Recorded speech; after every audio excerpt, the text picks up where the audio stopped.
ಏನಪ್ಪ ಭಾಳ ಅಪರೂಪವಾಗಿ ಬಂದ್ಬಿಟ್ಟಿದೆಯಾ? ಅದನ್ನೇ ಕೇಳಿದೆ ನಾನು, ಏನು ಅಪರೂಪದಲ್ಲಿ ಬಂದ್ಬಿಟ್ಟಿದ್ದೀರಾ ಸೀನಿಯರ್ಸ್? ಸರ್ ನಿನ್ನೆ ರಾಹುಲ್ ಗಾಂಧಿ ಅವರು ಹೇಳಿದ್ದಾರೆ ನಿಮ್ಮ ಪಕ್ಷ ಕ್ರಮ ತಗೊಬೇಕು, ಏನು ವೋಟರ್ ಲಿಸ್ಟಲ್ಲಿ ಏನು ಟ್ಯಾಂಪರಿಂಗ್ ಆಗಿದೆ ಅದ್ರ ಬಗ್ಗೆ ಕ್ರಮ ತಗೊಬೇಕು ಸರ್ಕಾರ ಅಂತ ಹೇಳಿದ್ದಾರೆ. ಮುಂದಿನ BBMP ಎಲೆಕ್ಷನ್ ಒಳಗಡೆ ಪಕ್ಷ ಏನಾದರೂ ಇದನ್ನು ಸ್ಕ್ರೂಟಿನೈಸ್ ಮಾಡುತ್ತಾ ಅಂತ ನಾವು ಲೀಗಲ್ ಡಿಪಾರ್ಟ್ಮೆಂಟಿಗೆ ಹೇಳಿದ್ದೀವಿ. ಲೀಗಲ್ ಡಿಪಾರ್ಟ್ಮೆಂಟ್ ಎಕ್ಸಾಮಿನ್ ಮಾಡ್ತಾರೆ, ಏನು ಕ್ರಮ ತಗೊಳ್ಳಿಕ್ಕೆ ಸಾಧ್ಯ ಆಗ್ತದೆ ಅದನ್ನು. ಅಲ್ಲ ಸರ್, ಲೀಗಲ್ ಡಿಪಾರ್ಟ್ಮೆಂಟ್ನವರು ಏನು ಶಿಫಾರಸು ಮಾಡ್ತಾರೆ ಅದ್ರ ಪ್ರಕಾರ ಕಾನೂನು ಕ್ರಮ ತಗೊಳ್ತೀವಿ.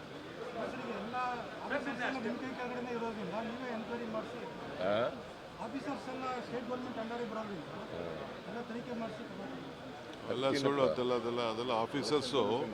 It is in the control electoral ವಿಚಾರ. ಕಂಪ್ಲೀಟ್ ಆಥರೈಸೇಷನ್ ಇರೋದು ಎಲೆಕ್ಷನ್ ಕಮಿಷನ್ಗೆ.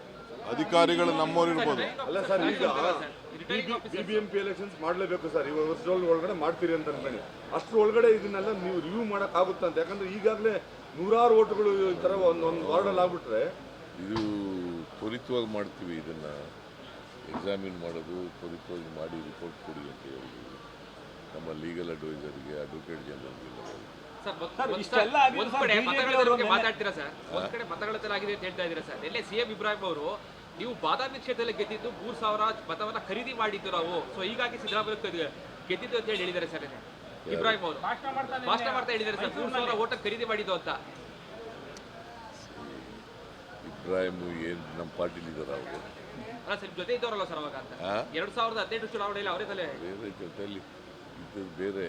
I don't know. ನಾನು ಹೋಗಿರೋದು ಒಂದೇ ದಿನ, ನಾಮಿನೇಷನ್ ಹಾಕೋಕ್ಕೆ ಒಂದಿನ ಹೋಗಿದ್ದೆ, ಕ್ಯಾಂಪೇನ್ ಮಾಡೋಕ್ಕೆ ಒಂದಿನ ಹೋಗಿದ್ದೆ ಅಷ್ಟೇ. ಅದು ಬಿಟ್ಟರೆ ನನಗೇನು ಗೊತ್ತಿಲ್ಲ. ಅದು ಕರೆಕ್ಟಾಗಿ 3,000 ಹೇಳಿದ್ದಾರೆ ಸರ್. 800ರಿಂದ 1,000 ಓಟಲ್ಲಿ ಗೆಲ್ತಾರೆ ಅಂತ ಹೇಳಿದ್ದೆ, ಅದೇ ರೀತಿ ಗೆದ್ರು ಸಿದ್ದರಾಮಯ್ಯವರು ಆ ದುಡ್ಡ 6 ತಿಂಗಳು ಕೊಟ್ಟರು ಅಂತ ಹೇಳಿದ್ದಾರೆ ಸರ್. 1,600 ಓಟಲ್ಲಿ ನಾವು ಗೆದ್ದು. ಹೌದು ಸರ್, 800 ಅಲ್ಲ.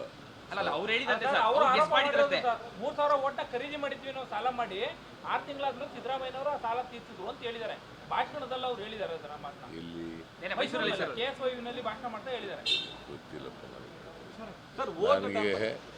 ಇದು ಹೊಸ ವಿಚಾರ, ನನಗೆ ಗೊತ್ತೇ ಇಲ್ಲ. ಇಬ್ರಾಹಿಂ ಅಲ್ಲಿ ಇದ್ರು ಪಾಪ, ಅದು ಬೇರೆ ವಿಚಾರ.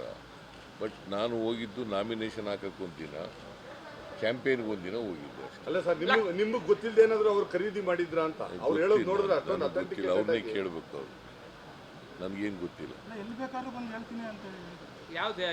ಇಲ್ಲಪ್ಪ, ನನಗೆ ಗೊತ್ತಿಲ್ಲ ಅಂತಂದ್ಮೇಲೆ ಪುನಃ ಅದನ್ನೇ ಕೇಳಿದ್ರೆ ಏನು? ರಾಹುಲ್ ಗಾಂಧಿ ಅವರು ವೋಟ್ ಟ್ಯಾಂಪರಿಂಗ್ ಬಗ್ಗೆ ಅಷ್ಟೆಲ್ಲ ಹೇಳಿದ್ರು ಸರ್. ಬಟ್ BJP ಅವರು ಈಗಲೂ ಕೂಡ ಅದೇ ಸಮರ್ಥನೆ ಸರ್. ಅಂದ್ರೆ ಕಾಂಗ್ರೆಸ್ ಮೇಲೆ ಆರೋಪ ಮಾಡುವಂತ ಕೆಲಸಕ್ಕೆ ಮುಂದಾಗ್ತಿದ್ದಾರೆ. ಇಷ್ಟು ದಿವಸ ಏನ್ ಮಾಡ್ತಾ ಇದ್ರು, ಅವಾಗಲೇ ಉತ್ತರ ಕೊಡಬೇಕಿತ್ತು. ಈ ರೀತಿ ಉತ್ತರಗಳನ್ನ ಕೊಟ್ಟಿದ್ದಾರೆ. ಯಾರು? ಬಿಜೆಪಿ ಅವರು ಈಗ ತಪ್ಪು ಮಾಡಿದ್ರೆ ಅವರು ತಪ್ಪು ಮಾಡಿಬಿಟ್ಟು ಅದಕ್ಕೆ ಸುಳ್ಳು ಹೇಳ್ತಾ ಇದ್ದಾರೆ.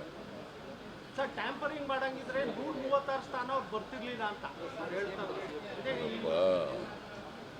ನಾವು ಕಳೆದ ಲೋಕಸಭಾ ಚುನಾವಣೆಯಲ್ಲಿ 16 ಸ್ಥಾನಗಳು ಗೆಲ್ತೀವಿ ಅಂತಕ್ಕಂಥದ್ದು ನಮ್ಮ ಇಂಟರ್ನಲ್ ಸರ್ವೆ ಇದ್ದದ್ದು. ನಾವು ಗೆದ್ದದ್ದು 9 ಸ್ಥಾನಗಳು ಮಾತ್ರ. ಅದರಿಂದ ರಾಹುಲ್ ಗಾಂಧಿಯವರು ಹೇಳ್ತಕ್ಕಂಥದ್ದು ಕೆಲವು ವಿಚಾರಗಳನ್ನೆಲ್ಲ ಎವಿಡೆನ್ಸ್ ಮೂಲಕ ಹೇಳಿದ್ದಾರೆ. ಏನೇನು ಆಗಿದ್ದಾವೆ ಅಂತದೆಲ್ಲ ಹೇಳಿದ್ದಾರೆ.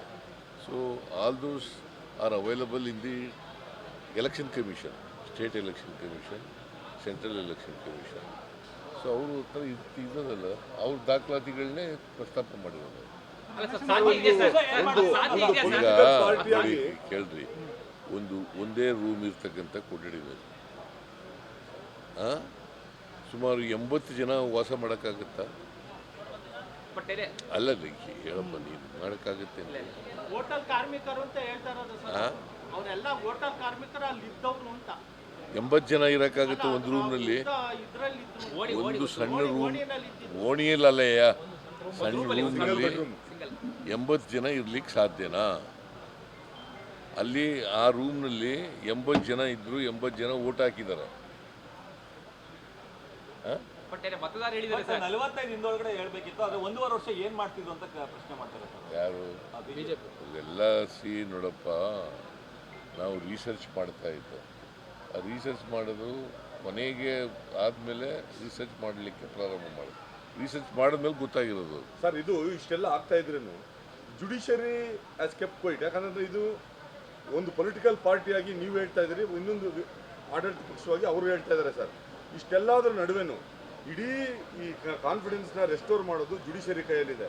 ಇದಕ್ಕೆ ಏನಾದರೂ ಜುಡಿಷರಿ ಏನಾದರೂ ಇಂಟರ್ವ್ಯೂನ್ ಆಗಬೇಕಾ, ಸೂಮೋಟೋ ಇಂಟರ್ವ್ಯೂನ್ ಆಗಬೇಕಾ ಬೇರೆ ಕೇಸ್ಗಳೆಲ್ಲ ಆದಂಗೆ ಅಂತ? ನೋಡಿ, ನಾವು ಮೊದಲಿನಿಂದ ಹೇಳ್ತಾ ಇದ್ದೀವಿ, ಮ್ಯಾನಿಪುಲೇಷನ್ ನಡೀತಾ ಇದೆ ಅಂತ ಹೇಳಿ.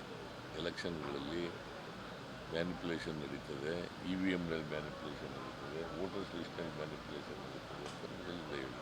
ಎಂಥದ್ದು ಚಿಲ್ಮೆ ಚಿಲುಮೆ ಚಿಲ್ಮೆ ಇದನ್ನೆಲ್ಲ ಹೇಳಿದ್ದೀವಿ. ಸೊ ನನ್ನ ಪ್ರಕಾರ ರಾಹುಲ್ ಗಾಂಧಿಯವರು ಏನು ಮೊನ್ನೆ ಪ್ರದರ್ಶನ ಮಾಡಿದರು ಇದರಲ್ಲಿ ಮೀಡಿಯಾದಲ್ಲಿ, ಅವೆಲ್ಲವೂ ನಿಜ ಅಂತ ಅನಿಸುತ್ತೆ. ಸರ್ ಎಲ್ಲ ಬಿಜೆಪಿ ಒಂದು ವಿಡಿಯೋ ವೈರಲ್ ಮಾಡ್ತಾ ಇದ್ದಾರೆ ಸರ್.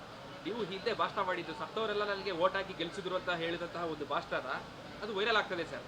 ಇಲ್ಲಿ ನೀವು ಒಂದು ಚಾಮುಂಡೇಶ್ವರಿ ಕ್ಷೇತ್ರದಲ್ಲಿ ಬೈ ಎಲೆಕ್ಷನ್ ಟೈಮಲ್ಲಿ ಸರ್ ಸತ್ತವರು ಗೆಟ್ಟವರೆಲ್ಲ ನನಗೆ ವೋಟ್ ಹಾಕಿದ್ರು, ನಾನು ಗೆದ್ದೆ ಅಂತ ಹೇಳಿದಂತಹ ಒಂದು ಭಾಷಣ ಸಿಕ್ಕಾಪಟ್ಟೆ ವೈರಲ್ ಆಗ್ತಿದೆ ಸರ್. ಯಾವಾಗ ಮತಗಟ್ಟಲೆ ವಿಚಾರ ಬಂದ ನಂತರದಲ್ಲಿ ನಾನು ಯಾವಲ್ಲಿ ಹೇಳೇ ಇಲ್ವಲ್ಲ. ಥ್ಯಾಂಕ್ ಯು ಬನ್ನಿ ಕಾಂಗ್ರೆಸ್ ಆಫೀಸ್ ಬನ್ನಿ. ನಾನು ಹೇಳಿಲ್ಲ. ನೋಡಪ್ಪ, ಸತ್ತವರು ವೋಟ್ ಹಾಕಿದ್ರೆ, ಈಗ ಒಂದು ವೇಳೆ ಸತ್ತವ್ರ ಕೈಲಿ ವೋಟ್ ಹಾಕ್ಸಿದ್ರೆ ಯಾರು ಜವಾಬ್ದಾರರು? ಅದಕ್ಕೆ ಯಾರು ಜವಾಬ್ದಾರರು? Election commission is responsible. ಸತ್ತವ್ರನ್ನೆಲ್ಲ ಯಾಕೆ ಬಿಟ್ಟರು ಎಲೆಕ್ಷನ್ ಮಾಡೋಕ್ಕೆ, ವೋಟ್ ಮಾಡೋಕ್ಕೆ? ಪೀಟರ್ ಇದ್ರು ಅಂತ ಸರ್, ಚುನಾವಣಾ ವೀಕ್ಷಕ ಪೀಟರ್ ಇದ್ರು, ಅದನ್ನ ಗೆದ್ದಿದ್ದಾರೆ ಅಂತ ಬಿಜೆಪಿ. ನಡಿಯಪ್ಪ, ಪೀಟರ್ ಇಲ್ಲದೆ ಹೋಗಿದ್ರೆ ನಾನು ಸೋಲ್ಸ್ಬಿಡ್ತಿದ್ರು ಇವರು. ಅಲ್ಲ ಸರ್ ಸರ್ ಯಾಕೆ ಸರ್ ಮೈಸೂರು ಸ್ಟ್ರಾಟಜಿ ಮಾಡಿದ್ರು ಸರ್?